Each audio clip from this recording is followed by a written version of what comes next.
அஸ்ஸலாமு அலைக்கும் வரஹ்மத்துல்லாஹி வபரகாத்துஹு. வாங்க இன்னைக்கு நம்ம ஒரு அருமையான கார சட்னி, ஒரு கார குழிப்பணியாரம் செய்கிறத பற்றி எப்படின்றத நம்ம வீடியோவில் பார்க்கலாம். இது எப்படி செய்யலான்றதை முழு வீடியோக்கு போகலாம் வாங்க. சூப்பராக இருக்கும். இந்த தக்காளி சட்னி கார சட்னி செய்கிறதுக்கு நம்ம முதல்ல கொஞ்சம் எண்ணெய் ஊற்றிக்கலாம் சட்டியில்.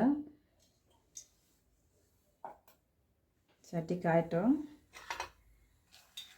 அதனால் மிளகா காரத்துக்கு மிளகா ஒரு 9 மிளகா போட்டிருக்கேன். காரம் என்ன வேணும்னாலும் நம்ம சேர்த்துக்கலாம், நம்ம விருப்பம்தான். சேர்த்துட்டு அது கூடவே நான் கொஞ்சமாக இஞ்சி அரிஞ்சு வச்சுருக்கேன். இஞ்சி போட்டுக்கிறோம், ஒரு விரல் துண்டு இஞ்சி, அதையும் நம்ம போட்டுருவோம். பூண்டு இத்தனை பல்லு பூண்டு போட்டுக்கிறோம், ஒரு 6-7 பூண்டு போட்டுக்கிறோம். போட்டு சாம்பார் வெங்காயம், நல்லாயிருக்கும் சாம்பார் வெங்காயம், டேஸ்ட்டாக இருக்கும். சாம்பார் வெங்காயம் ஒரு கைப்பிடி வெங்காயம் போட்டுக்கிடுவோம்.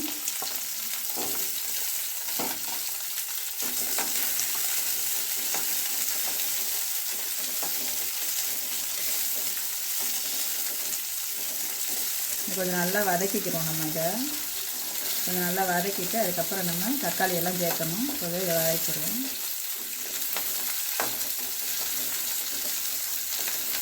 வெங்காயம் கொஞ்சம் வதங்கிட்டு கீழே ஒரு 2 ஆறுக்கு கருவேப்பிலை எது எதுலாம் நம்ம சேர்க்க முடியுமோ சேர்த்து சமைச்சு சாப்பிடுறது நல்லது கருவேப்பிலை உடம்புக்கு.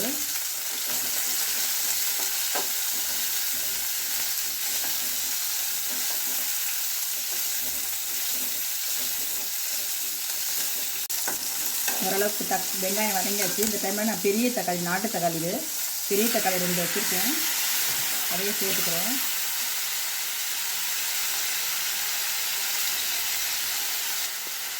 இந்த டைமில் கொஞ்சம் கல் உப்பு கொஞ்சம் போட்டுக்கிறோம், நல்லா சீக்கிரம் வதங்கும்.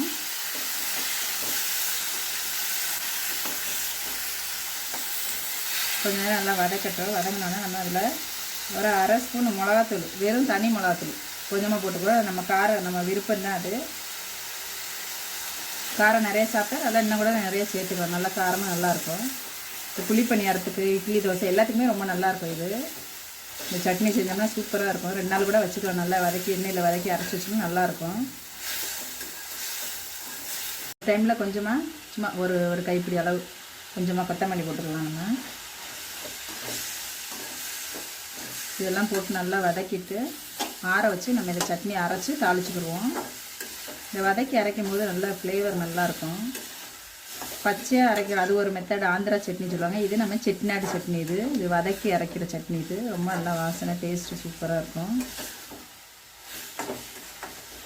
வதங்கிருச்சு. இப்போ நம்ம அடுப்பு ஆஃப் பண்ணிடலாம். இது ஆறட்டும். ஆறினோடனே நம்ம இதை அரைச்சிட்டு வந்துடலாம். ஆறிடுச்சு. நம்ம இப்போ ஒரு ஜாரில் மாற்றி நம்ம இதை அரைச்சிட்டு வந்துடலாம் நைஸாக. இப்போ இதை அரைச்சாச்சு, நைஸாக அரைச்சாச்சு. இதை நம்ம வேறு பவுலில் மாற்றிக்கிடுவோம், வச்சுக்கிடுவோம். கொஞ்சமாக எண்ணெய் ஊற்றிக்கிடுவோம், சட்னி தாளித்து ஊற்றிக்கிடுவோம். ஒரு 1/2 ஸ்பூன் கடுகு போட்டுக்கிடுவோம். அது ஒரு 1/2 ஸ்பூனு உளுந்தம்பருப்பு போட்டுக்கிடுவோம். இது தாளிக்கும் போது ஒரு காஞ்ச மிளகா ஒன்று போட்டுக்கிடுவோம்.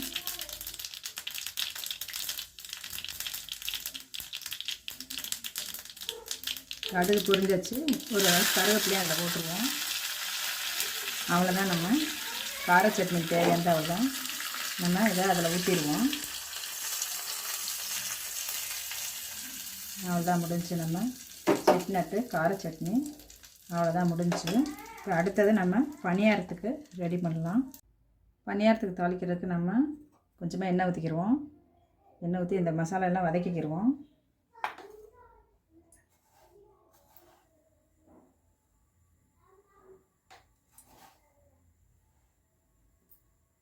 கடுகு ஒரு 1/4 ஸ்பூன் போட்டுக்கிடுவோம்.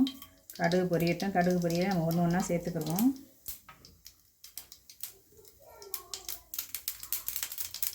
கடலைப்பருப்பு ஒரு 1/2 ஸ்பூன் வச்சுட்டு அதையும் சேர்த்துக்கிடுவோம். உளுந்தம்பருப்பு ஒரு 1/2 ஸ்பூன், அதையும் நம்ம அதில் சேர்த்துக்கிடுவோம். அது ஒரே ஒரு காஞ்ச மிளகா, அதாவது சும்மா 2 அம்முனா கிள்ளி போட்டுக்கிடுவோம். அது ஒரு வாசனை தான், அதையும் போட்டுக்கிடுவோம். இது கொஞ்சம் செவக்கட்டும்.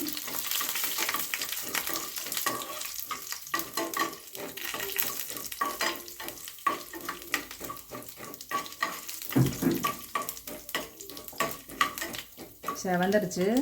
இந்த டைமில் நான் ஒரு சின்ன பச்சை மிளகாய் குட்டியாக நறுக்கி வச்சுருக்கேன், அதை வந்து சேர்த்துக்கிடுவோம். நம்ம வந்து இது வந்து குழந்தைங்க சாப்பிடுவாங்க. இது வதக்கிட்டாக்கா அந்த அளவுக்கு காரம் தெரியாது. எண்ணெயில் விட்டு இப்படி வதக்கிட்டோம்னா காரம் தெரியாது. இப்படி பிள்ளையை சாப்பிடுவாங்கன்னா சும்மா பெருசாக வெட்டி போடுங்க. வெட்டி போட்டு எடுத்துகிட்டு பிள்ளைகளுக்கு கொடுங்க. இந்த டைம் நம்ம சின்ன வெங்காயம் ஒன்று கொஞ்சம் வெட்டி வச்சுருக்கேன், அதையும் அதில் சேர்த்துக்கிடுவோம். நல்லா வதக்கிக்கிடலாம். வதக்கிட்டு கருவேப்பிலை ஒரு கருவேப்பிலையை அரிஞ்சு வச்சுட்டு அதையும் நம்ம அதில் சேர்த்துருவோம். இது ரொம்ப வதங்கணும்னு அவசியம் இல்லை, ஆஃப் வதங்கினா போதும்.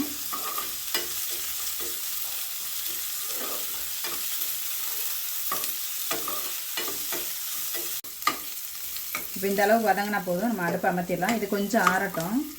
இந்த அளவுக்கு வதங்கிச்சுன்னா போதும். கொஞ்சம் ஆறினோன்னா நம்ம மாவில் சேர்த்துக்கலாம். மாவு அரைக்கிற பக்குவம் வந்து நான் சொல்கிறேன். மாவு வந்து நான் ஏற்கனவே அரைச்சி வச்சுருக்கேன். பணியாரம் செய்யறதுக்குனாக்கா ஆப்ப மாவு பணியார மாவு எல்லாத்துக்கும் ஒன்று தான். இது வீசம்படி உலக்கில் ஒரு வீசம்படி பச்சரிசி, ஒரு வீசம்படி புழுங்கரிசி, அதிலே வந்து ஒரு அரை இது வந்து உளுந்தம்பருப்பு போட்டுக்கிறோம், ஒரு ஸ்பூன் உளுந்து போட்டுக்கிறோம், வெந்தயம் போட்டுக்கிடுவோம். ஒரு அரை அரை அரை அரை அளாக்கு போடணும். இதில் அரை வீசம்படியில் அரை அளாக்கு உளுந்து, ஒரு ஸ்பூன் வெந்தயம் போட்டு நைட்டு சாயங்காலம் ஊற வச்சு நைட்டு அரைச்சி நான் காலையில் எடுத்துருக்கேன். அந்த மாவு தான் இது. நான் இப்போ வந்து அந்த மாவில் உப்பு போட்டு கலக்கி நம்ம இந்த வதக்குனதையும் இதில் போட்டு நம்ம பணியாரம் சுட ஆரம்பிச்சிடலாம். அது தேவைன்னா உப்பு வந்து இந்த பணியார மாவு தேவைன்னா உப்பு இது நம்ம சேர்த்துக்கிடுவோம். உப்பு சேர்த்துக்கிட்டு நம்ம இந்த வதக்கி வச்சுருக்கோம்ல இந்த மசாலாங்கெல்லாம் இதையும் வந்து ஆறணும்னா நம்ம அதையும் அதில் சேர்த்துருவோம். இது கொஞ்சம் ஆறட்டும். கொஞ்சம் தண்ணி ஊற்றி உப்பு வந்து நம்ம கலக்கி மாவில் சேர்த்துருவோம். ரொம்ப தண்ணியாக வேண்டாம், திட்டமாக வச்சுக்கிட்டா போதும். ஆப்பது மாவு தண்ணியாக இருக்கணும். இதுக்கு வந்து அந்தளவுக்கு தண்ணியாக இருக்க வேண்டாம், ஓரளவுக்கு. இது கொஞ்சம் தண்ணியாக இருக்கட்டும் மாவு. ரொம்ப தண்ணியாக இருக்க வேணாம், கொஞ்சம் திட்டமாக கரைச்சிக்கிடுவோம் மாவை.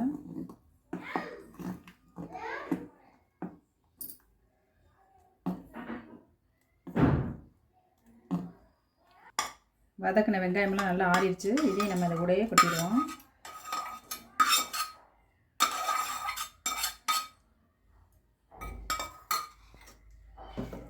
நல்லா கலக்கிக்கிறோம் மாவை.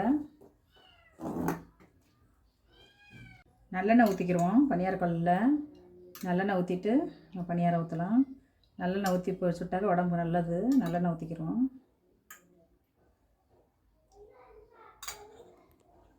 இந்த பணியாரத்தை வந்து திருச்சி சைடெலாம் வந்துட்டு இந்த தாளிக்காமே வெறும் பணியாரம் செய்வாங்க. வெறும் எண்ணெயிலே நல்லெண்ணெய் ஊற்றி செய்வாங்க. சூப்பராக இருக்கும், நல்லாயிருக்கும். அது சக்கரை தொட்டு சாப்பிடுவாங்க. அதில்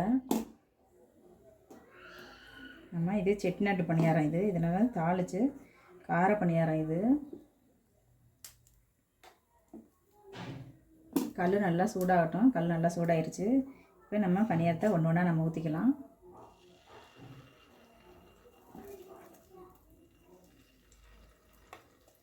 இதுமாதிரி ஒரு பணியாரம் ஊற்றும் போது சின்ன சின்ன கரண்டி எடுத்துக்கிறோங்க. ஏன்னா அதுதான் வந்து நம்மளுக்கு சட்டுன்னு ஊற்றுறதுக்கு நல்லாயிருக்கும்.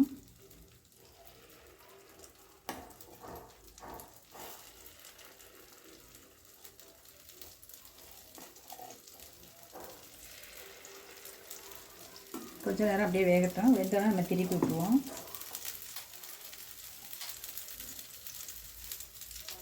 அடுப்பு மீடியமாக வச்சுக்கிறோங்க. ஃபஸ்ட்டு ஐ வச்சுட்டு ஸ்லோவாக வச்சுக்கிறோங்க அடுப்பை.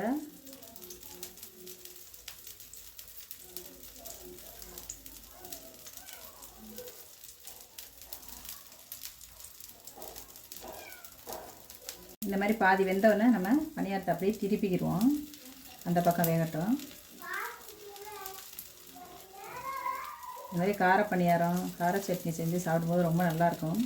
காலை டிஃபனுக்கு எல்லாம் மெனக்கட்டு அந்த காலத்தில் உட்காந்து அம்மியில் ஆட்டுக்கல்ல அரைச்சி செய்வாங்க. அதெல்லாம் ரொம்ப டேஸ்ட்டாக இருக்கும். இப்போ நம்மளுக்கு மிக்ஸி கிரைண்டர்னு வந்துருச்சு நம்மளுக்கு.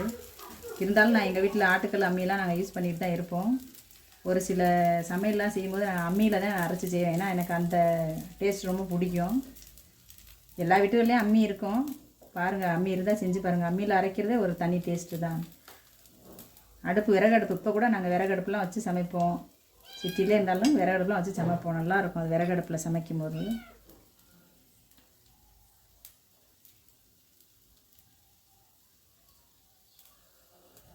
இப்போ நம்மளுடைய குழிப்பானை வெந்துருச்சு, சூப்பராக வெந்துருச்சு. இந்த மாதிரி குச்சியில் ஒட்டலைன்னா குழிப்பானை எல்லாம் வெந்துருச்சுன்னு அர்த்தம். நம்ம எல்லாத்தையும் எடுத்துடலாம். இப்போது அவ்வளோதான், நம்ம ஈஸியாக சூப்பராக செஞ்சாச்சு. நம்மளுடைய குழிப்பானை ரெடி ஆயிடுச்சு. அழகாக சாஃப்டாக நல்லா அருமையாக வந்திருக்கு பணியாரம். இதே போல் எல்லா பணியாரத்தையும் நம்ம எண்ணெய் ஊற்றி சுட்டுக்கிடலாம். நல்லெண்ணெய் சேர்த்து செய்யும்போது ரொம்ப உடம்புக்கு நல்லது.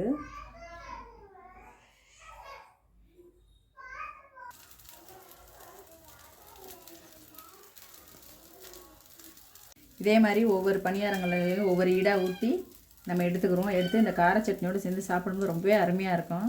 எல்லோரும் செஞ்சு கண்டிப்பாக சாப்பிடுங்க. சாப்பிட்டு எனக்கு கமெண்ட் பண்ணுங்கள் எப்படி இருக்குதுன்ட்டு. நம்ம செட்டிநாட்டு காரக்குழி பணியாரம் இது கண்டிப்பாக செஞ்சு பாருங்கள்.